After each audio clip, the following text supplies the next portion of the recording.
प्यारे विद्यार्थियों, इसमें हम देख रहे हैं पाठ नंबर 6 नागार्जुन द्वारा रचित। आपको अच्छी तरह से याद आ गया होगा नाम नागार्जुन का लेते ही। तो क्या नाम था उस पाठ का? बिल्कुल, यह दंतुरित मुस्कान और फसल। तो यहाँ पर आपका जो ये चैप्टर है, इससे पहले हमने आपके और भी चैप्टर्स जो हैं स्टार्टिंग से सारे करवा दिए हैं। कृतिका के जो आएंगे वो, क्षितिज के जो आएंगे वो कंप्लीट करा दिए हैं। डिस्क्रिप्शन बॉक्स में लिंक है आपकी क्लास की, उसमें आप चेक कर लेना। पहला क्वेश्चन जो है यहाँ पे, जल जात का क्या अर्थ है ये आपको बताना है। जल जात का अर्थ जो है आपने सही पहचान लिया होगा, और उसका अर्थ जो है आप जानते हैं अच्छी तरह से, कमल। उसके बाद जो नेक्स्ट क्वेश्चन है, इसमें पूछा गया है आपसे, नागार्जुन का मूल नाम क्या था? तो सभी को याद होगा मूल नाम, अगर चैप्टर आपने ध्यान से पढ़ा है तो, वैद्यनाथ मिश्र। उसके बाद नेक्स्ट जो क्वेश्चन है, निम्न में से नागार्जुन की काव्य कृति कौन सी है?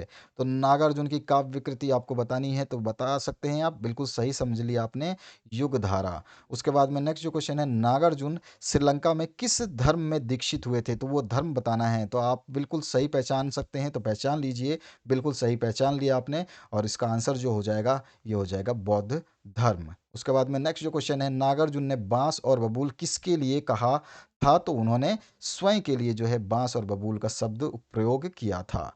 इसके बाद आते हैं हम नेक्स्ट क्वेश्चन की तरफ। बहुत अच्छे अच्छे क्वेश्चन सेलेक्ट किए गए हैं आपके बोर्ड एग्जाम्स के लिए, तो इन क्वेश्चंस को ज़रूर आप एक बार प्रिपेयर करें। और वंस टाइम आप जो वीडियो देखेंगे, उसके बाद आपको दोबारा वीडियो की ज़रूरत नहीं पड़ेगी, क्योंकि आपको सारे आंसर्स याद रहेंगे इस चैप्टर के जो यहाँ पे कराए जा रहे हैं, ये गारंटी है हमारी।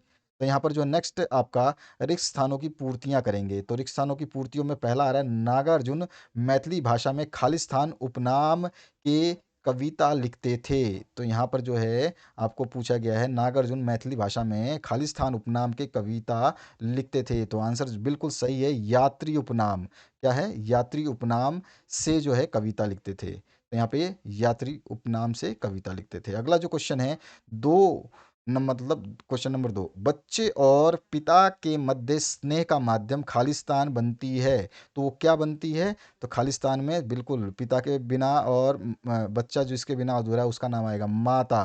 ठीक है ना? क्या स्नेह का माध्यम कौन है? माता बनती है। पिता और बच्चे के मध्य जो स्नेह है, उसका जो माध्यम है वो कौन बनती है? माता। ठीक है। इसके बाद जो नेक्स्ट क्वेश्चन है, मधुपर्क को भी कहते हैं। तो क्या कहते हैं मधुपर्क को? तो पंचामृत, जो हम लोग जाते हैं मंदिरों में मिलता है वो पंचामृत, हमारे घरों में पूजा होता है तो हम भी बनाते हैं। इसके बाद 4 नंबर जो क्वेश्चन है, बांस और बबूल के पेड़ से खालिस्तान के फूल झड़ने लगे। किसके झड़ने लगे?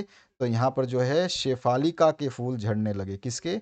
शेफालिका के फूल झड़ने लगे। ये ध्यान रखना है आपको, शेफालिका। ठीक है, स नहीं, श जिसमें आपका आप कैसे, कौन सा, शलगम वाला श है ना, वो वाला। इसके बाद में आपका नेक्स्ट जो है, इसमें पूछा गया है, नागार्जुन का जन्म खालिस्तान राज्य में हुआ। बिल्कुल आपने सही पहचान लिया होगा, बिहार राज्य में हुआ था। अब आते हैं हम नेक्स्ट क्वेश्चन की तरफ। क्वेश्चन नंबर जो है आपका तीसरा, जिसमें सही और गलतों का चयन हमें कर लेना है। तो पहला जो इसमें क्वेश्चन पूछा गया है, नागार्जुन ने किसानों के परिश्रम एवं प्रकृति की महानता का गुणगान फसल कविता में किया। तो ये सही है या गलत है, ये आपको बताना है। तो बिल्कुल सही है, सब कुछ ये किया है आपने नागार्जुन जी, आपने किया है। ठीक है। अगला जो है दूसरा क्वेश्चन, उसकी बात करते हैं। तो यहाँ पे चंद्र चांद का तत्सम रूप है। तो चंद्र चांद का क्या तत्सम रूप है ये? तो यस, आपको याद रखना है कि चांद का अगर तत्सम रूप पूछा जाए तो आप चंद्र बता सकते हैं, तो ये सही है।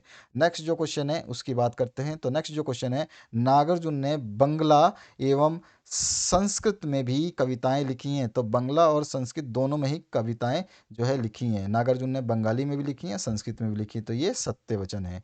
इसके बाद है, दंतुरित मुस्कान से बच्चे की उम्र लगभग 12 माह की होती है।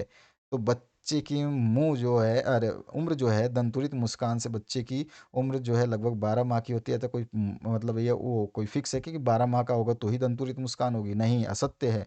इसके बाद जो नेक्स्ट क्वेश्चन है, इसमें कवि नागार्जुन को मैथिली भाषा के लिए कोई पुरस्कार नहीं मिला।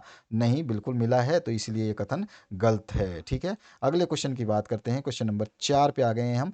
तो क्वेश्चन नंबर 4 में हमारे एक एक वाक्य में जो है एक एक शब्दों में उत्तर देने हैं, उसके ऊपर हम डिस्कस करेंगे। तो यहाँ पर पिघल कर जल बन गया होगा कठिन पाषाण से कवि का क्या आशय है। पाषाण मतलब पत्थर होता है, आपको तो पता है। तो बच्चे का कोमल स्पर्श पाकर कठोर पत्थर दिल भी पिघल कर जल बन जाएगा या बन गया, ये इसका आशय है। ठीक है, इसके बाद में नेक्स्ट जो क्वेश्चन है, दंतुरित मुस्कान कविता किसके लिए लिखी गई है। ये कविता किसके लिए लिखी गई है।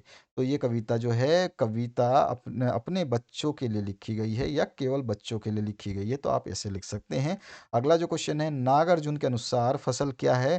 तो कवि के अनुसार फसल हवा, पानी, धूप एवं मिट्टी और मानव श्रम के संयोग एवं किसान के योगदान का प्रतिफल है। ठीक है, बहुत अच्छा डेफिनेशन है फसल का। कवि के अनुसार हवा, पानी, धूप, मिट्टी और मानव श्रम के संयोग और किसान के योगदान का प्रतिफल जो है फसल कहलाता है, इस तरह से हम कह सकते हैं। यहाँ पर जो है कवि दंतुरित मुस्कान किसके माध्यम से देख पाया। ये किसके माध्यम से देख पाया, तो कवि जो है शिशु की दंतुरित मुस्कान माँ और पत्नी के माध्यम से देख पाया।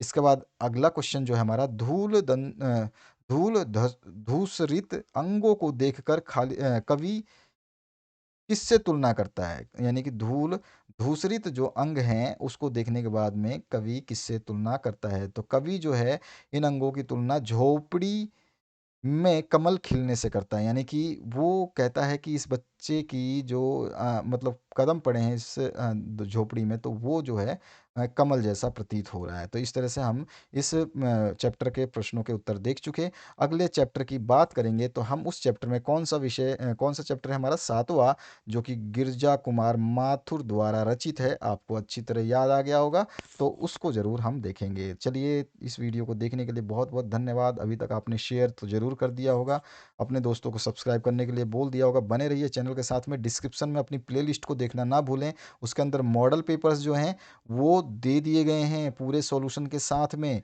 साथ ही साथ आपके इंग्लिश के इंपॉर्टेंट क्वेश्चंस डाल दिए गए हैं, ग्रामर सेक्शन, पोस्टर राइटिंग सब।